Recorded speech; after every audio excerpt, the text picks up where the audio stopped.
Thank you. This may be the most important speech I've ever made. I want to provide an update on our ongoing efforts to expose the tremendous voter fraud and irregularities which took place during the ridiculously long November 3rd elections. We used to have what was called Election Day. Now we have election days, weeks and months, and lots of bad things happened during this ridiculous period of time, especially when you have to prove almost nothing to exercise our greatest privilege, the right to vote. As president, I have no higher duty than to defend the laws and the Constitution of the United States. That is why I am determined to protect our election system, which is now under coordinated assault and siege. For months leading up to the presidential election, we were warned that we should not declare a premature victory. We were told repeatedly that it would take weeks, if not months, to determine the winner, to count the absentee ballots, and to verify the results. My opponent was told to stay away from the election. Don't campaign. We don't need you. We've got it. This election is done. In fact, they were acting like they already knew what the outcome was going to be. They had it covered, and perhaps they did, very sadly for our country. It was all very, very strange. Within days after the election, we witnessed an orchestrated effort to anoint a winner, even while many key states were still being counted. The constitutional process must be allowed to continue. We are going to defend the honesty of the vote by ensuring that every legal ballot is counted and that no illegal ballot is counted. This is not just about honoring the votes of 74 million Americans who voted for me. It's about ensuring that Americans can have faith in this election and in all future elections. Today, I will detail some of the shocking irregularities, abuses, and fraud that have been revealed in recent weeks. But before laying out just a small portion of the evidence we have uncovered, and we have so much evidence, I want to explain the corrupt mail-in balloting scheme that Democrats systematically put into place that allowed voting to be altered, especially in swing states, which they had to win. They just didn't know that it was going to be that tough because we were leading in every swing state by so much, far greater than they ever thought possible. While it has long been understood that the Democrat political machine engages in voter fraud from Detroit to Philadelphia to Milwaukee, Atlanta, so many other places, what changed this year was the Democrat Party's relentless push to print and mail out tens of millions of ballots sent to unknown recipients with virtually no safeguards of any kind. This allowed fraud and abuse to occur on a scale never seen before. Using the pandemic as a pretext, Democrat politicians and judges drastically changed election procedures just months and in some cases weeks before the election on the 3rd of November. Very rarely were legislatures involved, and constitutionally they had to be involved. But very, very rarely, and you'll see that as we continue to file our suits, it's constitutionally absolutely incorrect what took place, even from a legal standpoint. Many states, such as Nevada and California, sent millions of live ballots to every person on their voter rolls, whether those individuals had requested ballots or not, whether they were dead or alive. They got ballots. Other states, such as Minnesota, Michigan, and Wisconsin, instituted universal absentee balloting right in the middle of an election year, sending absentee ballot request forms to all voters on all rolls. It didn't matter who they were. This colossal expansion of mail-in voting opened the floodgates to massive fraud. It's a widely known fact that the voting rolls are packed with people who are not lawfully eligible to vote, including those who are deceased, have moved out of their state and even are non-citizens of our country. Beyond this, the records are riddled with errors, wrong addresses, duplicate entries, and many other issues. This is not disputed. It has never been disputed. Dozens of counties in the key swing states have more registered voters on the rolls than they have voting-age citizens, including 67 counties in Michigan. All of this is evidence. In Wisconsin, the state's Board of Elections could not confirm the residency of more than 100,000 people, but repeatedly refused to remove those names from its voter rolls before the election. They knew why, nobody else did. I knew why. They're illegal voters. It is a travesty that in the year 2020, we do not have any means of verifying the eligibility of those who cast ballots in an election, and such an important election it is, or determining who they are, whether they live in the state, or whether they are even American citizens. We have no idea.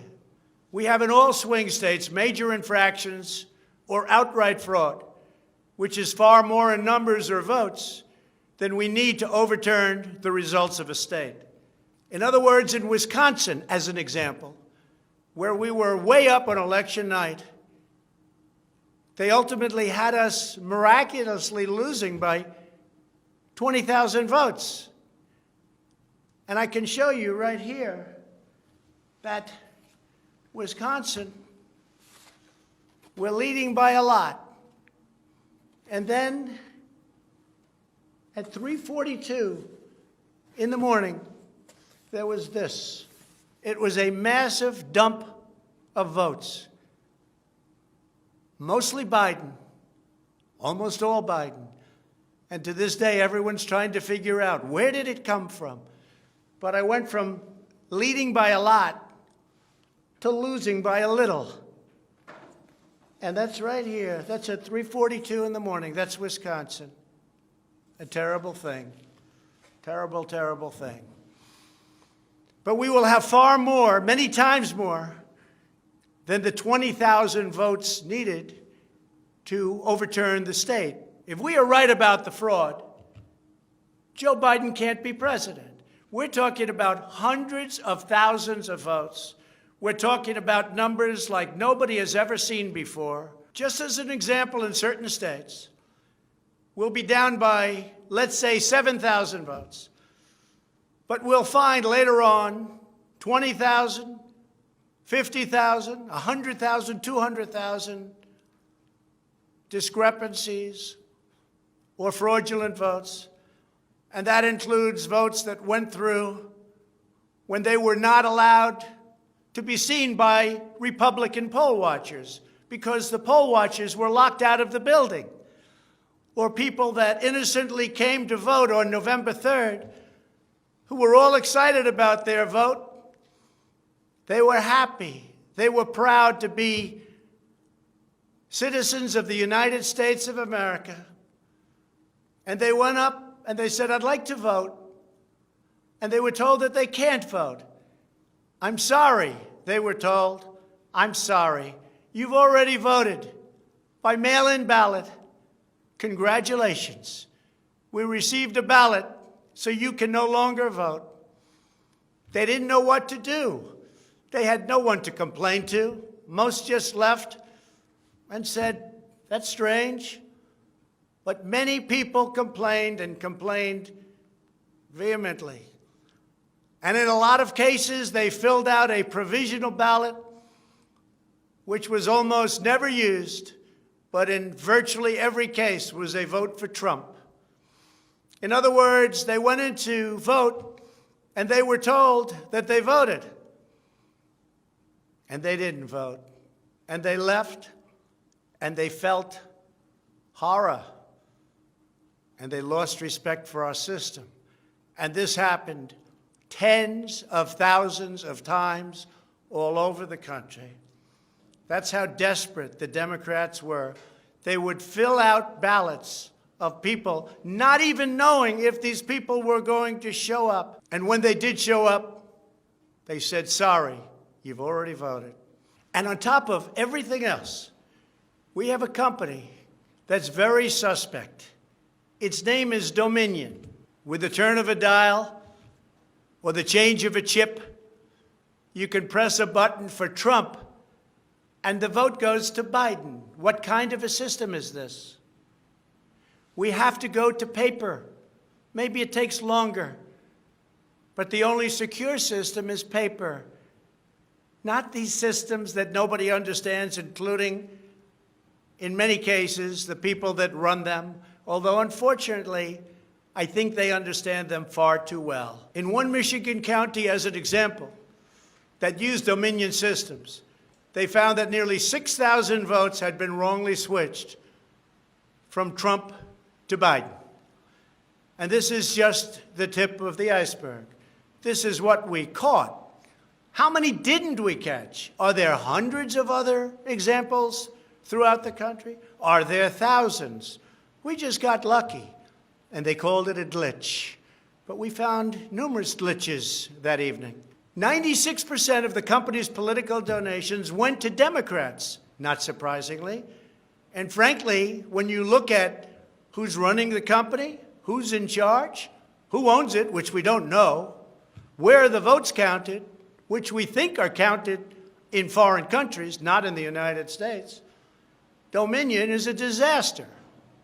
Election authorities in Texas have repeatedly blocked the deployment of Dominion systems due to concerns about security vulnerabilities and the potential for errors and outright fraud. Every district that uses Dominion systems must be carefully monitored and carefully investigated, but not only for the future. Right now, we're worried about the present and what went on with an election that we won without question. Under my lead, the Republicans won almost every state house in the United States, which they weren't expected to do. We won up to 16 seats in the House.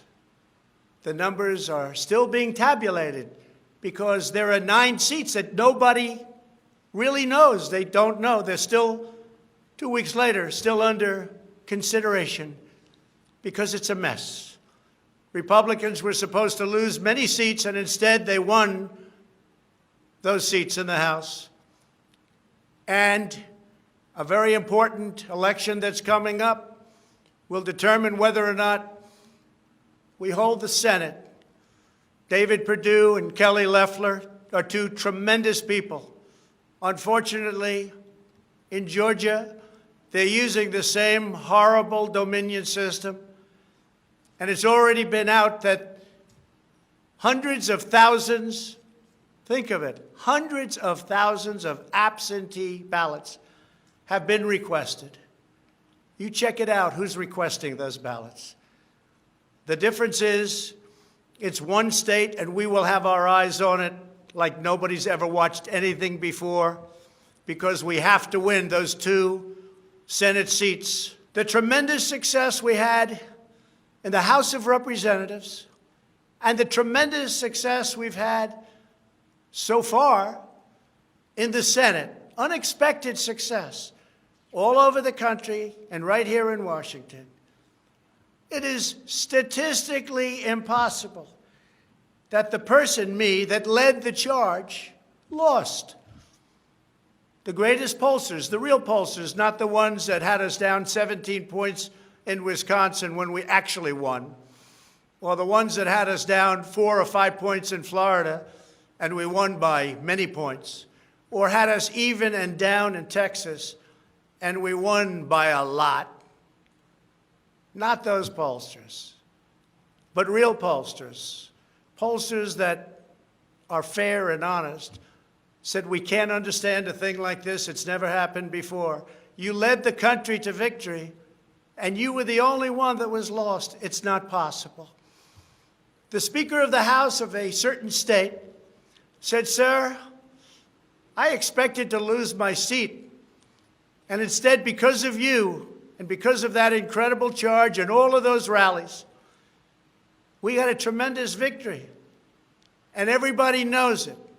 You were much more popular than me, sir, except I got many more votes than you did.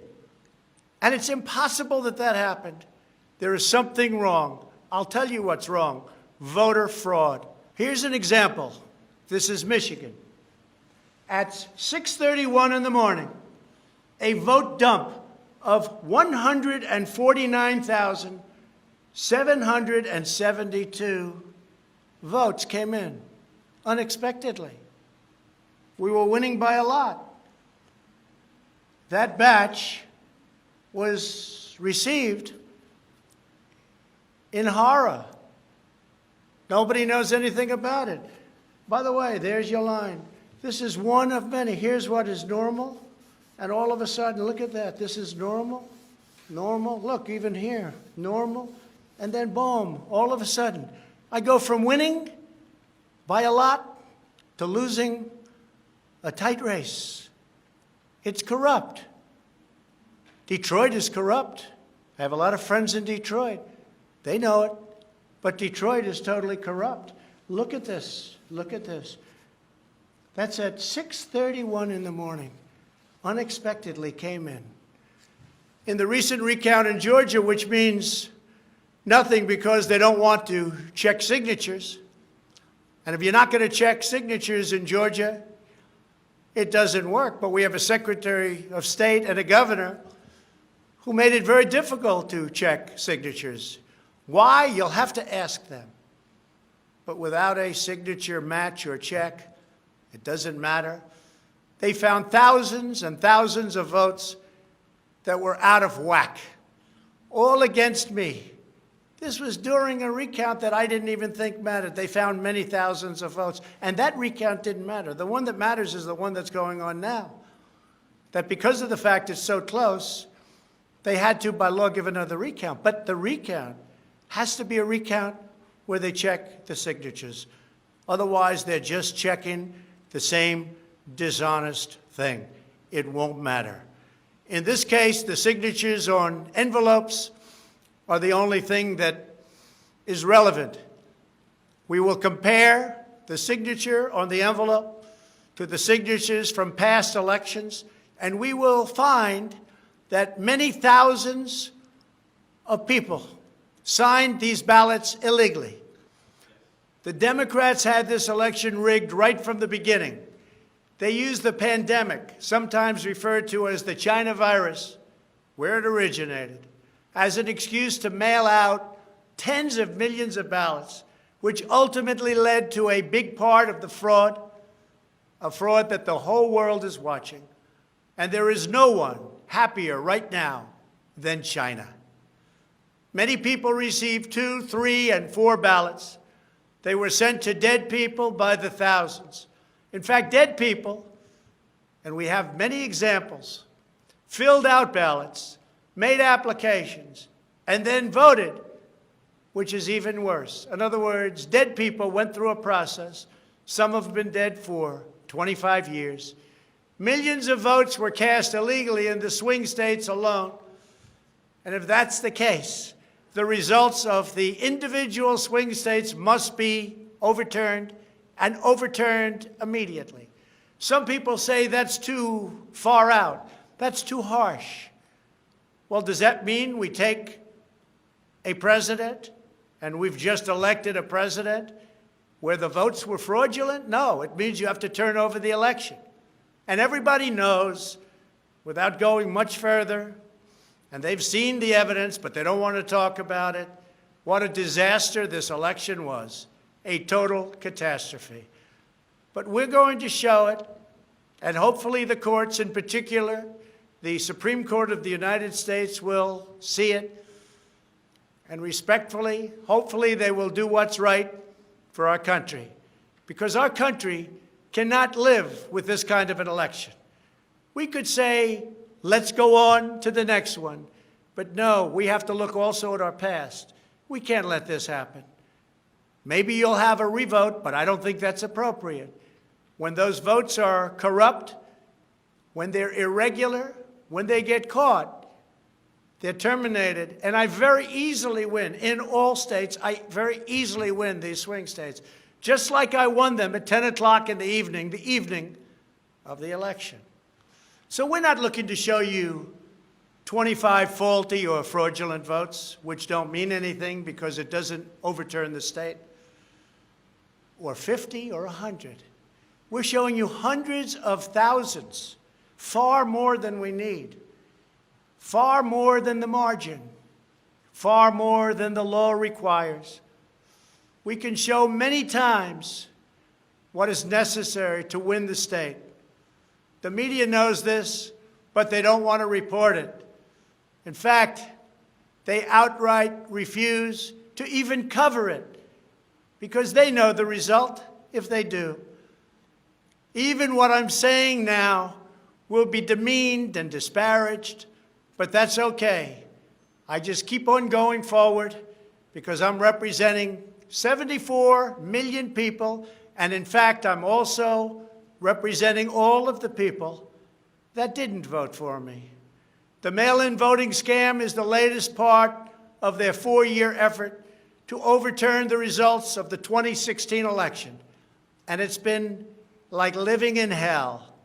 Our opponents have proven many times, again and again, that they will say and do anything to get back into power. The corrupt forces who are registering dead voters and stuffing ballot boxes are the same people who have perpetrated one phony and fraudulent hoax after another. You've been watching it now for 4 years. These entrenched interests oppose our movement because we put America first. They don't put America first. And we're returning power to you, the American people. They don't want America first. They only want power for themselves. They want to make money. That's why they don't want me as your president. I've been investigated from soon after I announced I was running for president, when I immediately went to #1 in the Republican primary polls. The investigations never stopped. They went on for 4 years. And I won them all. I beat them all. Russia, Russia, Russia. The impeachment hoax, and so much more. Robert Mueller spent $48 million of taxpayer money investigating me for 2.5 years, issued over 2,800 subpoenas, executed nearly 500 search warrants, issued 230 orders for communications records, and conducted 500 witness interviews, all looking to take me down. There was no collusion in the end, none whatsoever. Senator Marco Rubio, the head of the Senate Intelligence Committee, stated the committee found no evidence that then-candidate Donald Trump or his campaign colluded with the Russian government. And I thank Senator Rubio for that statement. Now I hear that these same people that failed to get me in Washington have sent every piece of information to New York so that they can try to get me there. It's all been gone over and over again. For $48 million, you go through tax returns, you go through everything. The New York Attorney General, who recently ran for office, campaigned without knowing me, stating, "We will join with law enforcement and other attorneys general across this nation in removing this president from office." I never met her. It's important that everybody understand, she said, that the days of Donald Trump are coming to an end. And all it's been is a big investigation in Washington and New York and any place else that can investigate, because that's what they want to do. They want to take not me, but us down. And we can never let them do that. Everything's been looked at. A friend of mine who's very smart said, "You've probably seen more than anybody else. You've probably been investigated more than anybody else. And for you to come out with a clean bill of health makes you probably the cleanest person in this country." Some people in this administration, but fortunately not all, have been beaten down and disparaged. They just disappeared. Nobody knows what happened to them. Why aren't they active? Why aren't they involved? There's so much to be involved in. The corruption is so rampant. They just couldn't take it anymore. They were threatened by Democrats with impeachment, and horrible things were said about them, and they're good people. Even recently, the head of the GSA was hounded and harassed, as she reported, like she has never been before. What can I say? We caught Comey cold. We caught McCabe cold. We caught them all. We're still waiting for a report from a man named Durham, who I have never spoken to and I have never met. They can go after me before the election as much as they want. But unfortunately, Mr. Durham didn't want to go after these people or have anything to do with going after them before the election. So who knows if he is ever going to even do a report. But if you look at the lies and the leaks and the illegal acts and behavior done by so many people in their desire to hurt the President of the United States, something should happen. The hardest thing I have to do is explain why nothing is happening with all of these people that got caught spying on my campaign. It's never happened before, and it should never happen again to a president of the United States. All you have to do is watch the hearings and see for yourself. The evidence is overwhelming. The fraud that we've collected in recent weeks is overwhelming, having to do with our election. Everyone is saying, wow, the evidence is overwhelming when they get to see it. But really, it's too late to change the course of an election. It's too late to change the outcome. In fact, there is still plenty of time to certify the correct winner of the election. And that's what we're fighting to do. But no matter when it happens, when they see fraud, when they see false votes, and when those votes number far more than is necessary, you can't let another person steal that election from you. All over the country, people are together in holding up signs, "Stop the Steal." To understand how we will challenge this fraud, it is important to know the problems with mail-in balloting.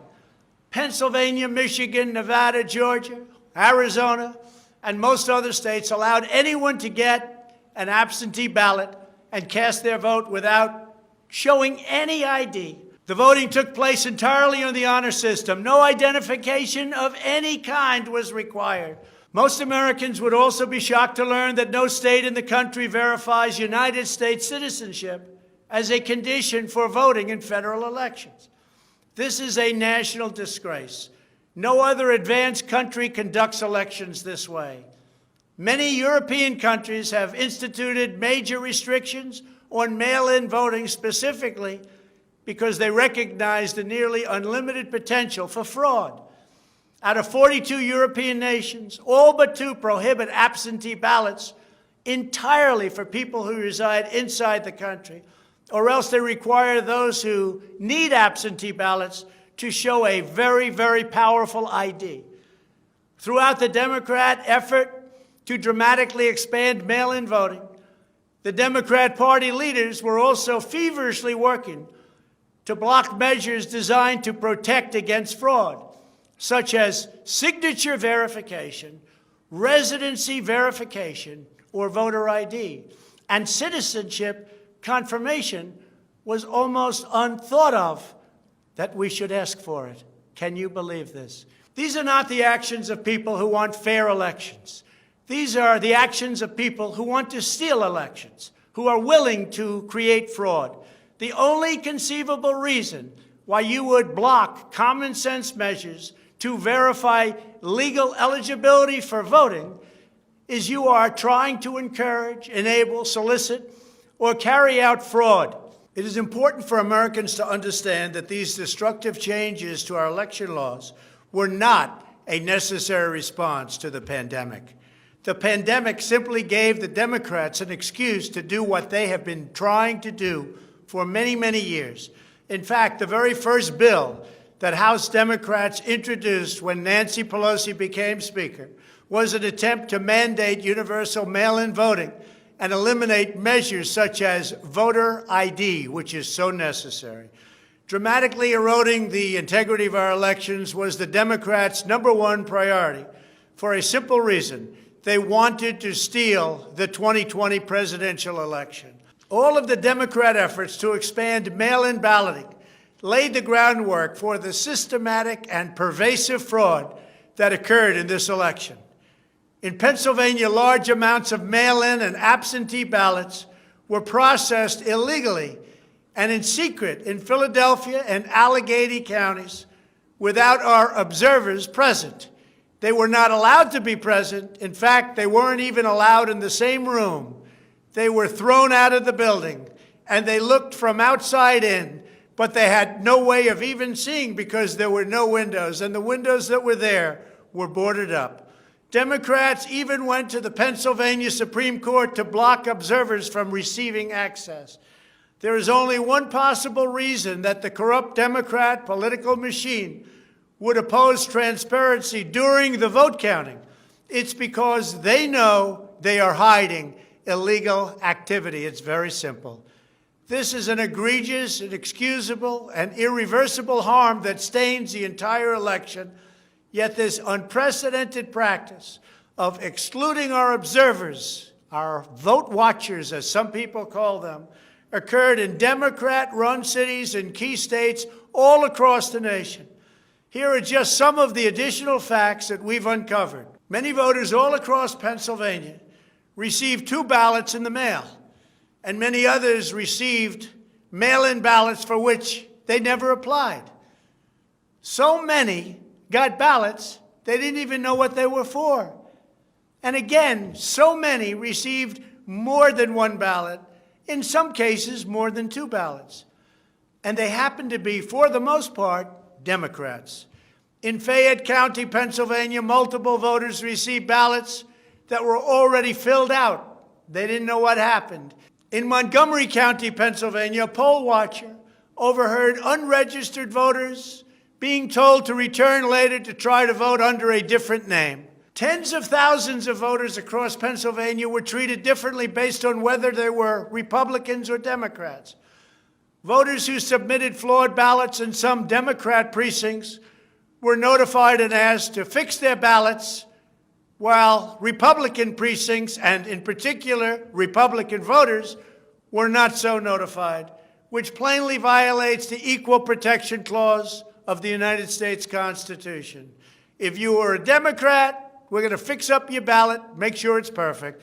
If you are a Republican, don't even talk about it. In Michigan, a career employee of the city of Detroit witnessed city workers coaching voters to vote straight Democrat while accompanying them to watch who they were voting for, violating the law and the sanctity of the secret ballot.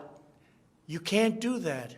The same worker says she was instructed not to ask for any ID and not to attempt to validate any signatures. She was also told to illegally backdate ballots, many, many ballots, received after the deadline. This is something that is so unconstitutional. And she estimates that thousands and thousands of ballots were improperly backdated by her and many others. Other witnesses in Detroit also saw election officials counting batches of the same ballots many times, as well as illegally duplicating ballots. One observer testified to seeing boxes and boxes of ballots, all bearing the same signature.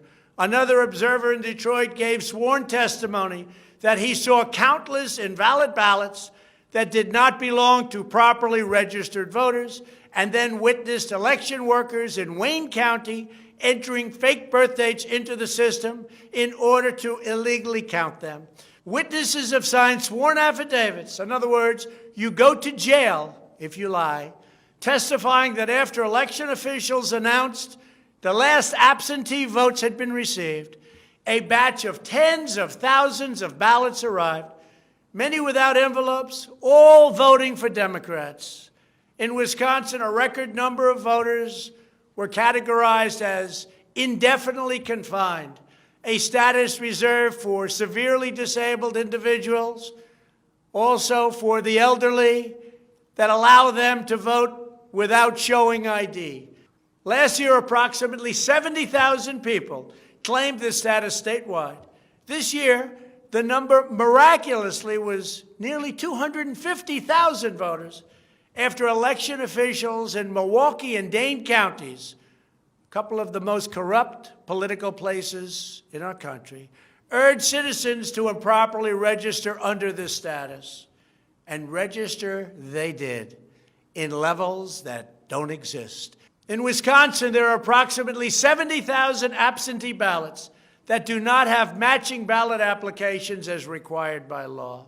In Georgia, 9 observers have testified to seeing countless irregular ballots without the creases or typical markings indicating that the ballots did not arrive in envelopes as required. A poll watcher in Fulton County estimated that approximately 98% of the large number of unusually pristine ballots that she witnessed were for Biden, a highly unusual number. In addition, thousands of uncounted ballots were discovered in Floyd, Fayette, and Walton counties weeks after the election. And these ballots were mostly from Trump voters. They weren't counted. They were from Trump voters. In Detroit, everybody saw the tremendous conflict and the horrible way that the 2 Republican canvassers were treated, so horribly, because they wouldn't vote when they saw that 71% of the precincts didn't balance. And also, there were more votes than there were voters. Think of that. You had more votes than you had voters. That's an easy one to figure. And it's by the thousands. In Arizona, in-person voters whose ballots produced error messages from tabulation machines were told to press a button that resulted in their votes not being counted. Also in Arizona, the Attorney General announced that mail-in ballots had been stolen from mailboxes and hidden under a rock. In Clark County, Nevada, where most of the state's voters reside, the standards for matching a signature using the signature verification machine were intentionally lowered to allow large numbers of ballots to be counted that otherwise would never have passed muster. This machine was set at the lowest level. According to one report, in order to test the process, 9 voters in Clark County cast ballots with intentionally incorrect signatures, and 8 of the 9 ballots were accepted and counted. They said you could sign your name as Santa Claus, and it would be accepted. Last week, the Clark County Commission threw out the results of a local election after the registrar reported finding, quote, discrepancies that we can't explain. Also in Nevada, some voters were entered into a raffle for more than a dozen gift cards worth as much as $250 if they could prove they had voted. This took place on Indian reservations. One of the most significant indications of widespread fraud is the extraordinarily low rejection rates for mail-in ballots in many key states. These are the states that I had to win. In swing state after swing state, the number of ballots rejected has been dramatically lower than what would have been expected based on prior experience. That means years and years of voting. In Georgia, just 0.2%, that's substantially less than 1%, of mail-in ballots have been rejected. In other words, almost none have been rejected. They took everything. Nothing was rejected practically, compared to 6.4% in 2016, and there are those that think that 6.4 was a low number. So think of it. Almost none were rejected. And the previous election, 6.4% were rejected. We have seen similar declines in Pennsylvania, Nevada, and Michigan. Ballots weren't rejected, especially if they happen to be in Democrat areas. These irregularities are inexplicable unless there is a deliberate effort to accept ineligible ballots or fraudulent ballots. In Pennsylvania, the Secretary of State and the state Supreme Court, in essence, abolished signature verification requirements just weeks prior to the election in violation of state law. You're not allowed to do that. It has to be approved by the legislature. A judge can't do it, a state can't do it, an official can't do it. The only one that can do it is the legislature. The reason for this is clear. They were not verifying signatures because they know the ballots have not been filled out by the voters in whose names they were cast. In other words, people filled them out that had nothing to do with the names on the ballot. A simple recount of the ballots under these circumstances only compounds the fraud. The only way to determine whether there was an honest vote is to conduct a full review of the envelopes in the relevant states. You will find that many of them, tens of thousands, have fraudulent signatures. A full forensic audit is required to ensure that only legal ballots from lawfully registered voters that were properly cast are included in the final count. This election is about great voter fraud, fraud that has never been seen like this before. It's about poll watchers who were not allowed to watch. So illegal. It's about ballots that poured in, and nobody but a few knew where they came from, but they were counted, and they weren't for me. It's about big leads on election night, tremendous leads, leads where I was being congratulated for a decisive, easy victory, and all of a sudden, by morning or a couple of days later, those leads rapidly evaporated.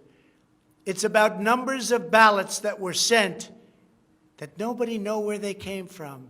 It's about machinery that was defective, machinery that was stopped during certain parts of the evening, miraculously to open with more votes. It was about many other things, but above all, it was about fraud. This election was rigged. Everybody knows it. I don't mind if I lose an election, but I want to lose an election fair and square. What I don't want to do is have it stolen from the American people. That's what we're fighting for, and we have no choice to be doing that. We already have the proof, we already have the evidence, and it's very clear. Many people in the media and even judges so far have refused to accept it. They know it's true, they know it's there, they know who won the election, but they refuse to say, you're right. Our country needs somebody to say you're right. Ultimately, I am prepared to accept any accurate election result, and I hope that Joe Biden is as well. But we already have the proof. We already have tens of thousands of ballots more than we need to overturn all of these states that we're talking about. This is an election for the highest office in the greatest country in the history of the world. Every reasonable American should be able to agree, based on what we have already documented, that we need a systematic analysis of the mail-in ballots to review the envelopes. It's about the signature. And if they're on the envelopes, we can only review the envelopes, and that will tell us everything. This is the absolute minimum we should expect. This is not just about my campaign, although it has a lot to do with who's going to be your next president. This is about restoring faith and confidence in American elections. This is about our democracy and the sacred rights that generations of Americans have fought, bled, and died to secure.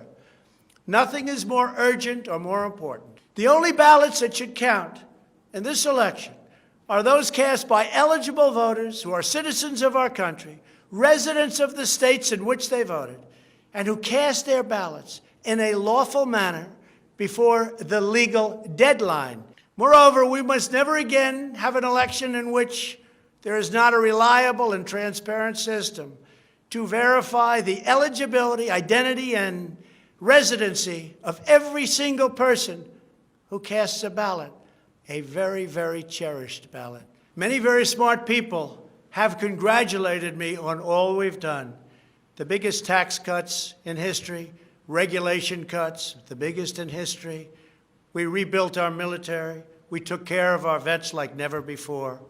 Space Force, and so much more. But then they went on to say, as big and as important as these events were, the single greatest achievement in your presidency will be exactly what you're doing right now, voter integrity for our nation. It's more important than any of the things that we discussed. If we don't root out the fraud, the tremendous and horrible fraud that's taken place in our 2020 election, we don't have a country anymore. So with the resolve and support of the American people, we will restore honesty and integrity to our elections, and we will restore trust in our system of government. Thank you, God bless you, and God bless America.